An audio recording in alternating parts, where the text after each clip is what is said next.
So with me, sitting to my right, is Esperanza Aguirre. It's a pleasure to have you here, Esperanza. Thank you very much. But people have told me that you speak English. Is it true? I do speak English, but I don't practice, so maybe I don't speak it very fluently. But how old were you when you started to speak English? Or started to learn I went English? to a British school here in Madrid and started when I was 6. All right. And I stayed there only until 11. Well, but from 6 to 11? Those years were very, very important for me. Okay. For the language and for the education? Yeah. For both things, because I only got the language or the grammar without having noticed that I was at that moment learning grammar. I was learning a language as all the kids in my classroom. But also the values there were important.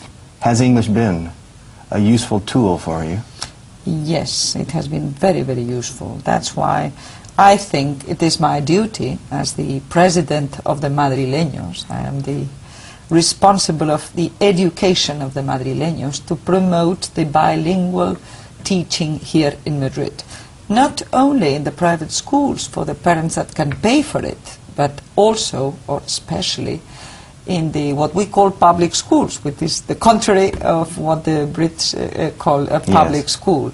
I want them also to be bilingual, so people with families that have no money to pay for a private school can learn English and can be taught in English. That's a very which ambitious. is the difference. Except for Spanish and maths, the rest of the subjects are taught in English. So history or science subjects, biology? All of them.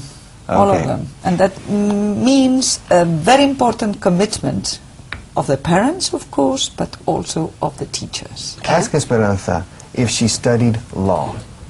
If she studied law.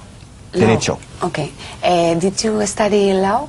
Yes. Okay. And this is one of the matters in which English is not so useful, because it is different law in the United States, in Britain, or in Spain. Ask her if she studied English during her law degree. Did you study English? Study English during degree?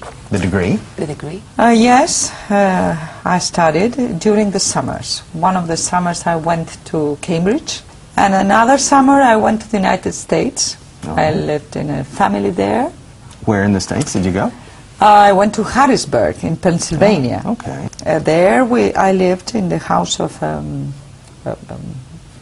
member of the post office, a postman, I must say. A postal service, yeah. Yeah, and with 2 children there. How old were you when you were there? I was older than the children. I was 19 or 20, maybe. And so your presence here with us is very important. Well, thank you. And it's, I would be here every time you call me. Okay, and because we are trying to take English into the living room of every home, and active verbal English. And I want to thank you very much for coming. I used to what he says. All right. Okay, thank you very much. Bye.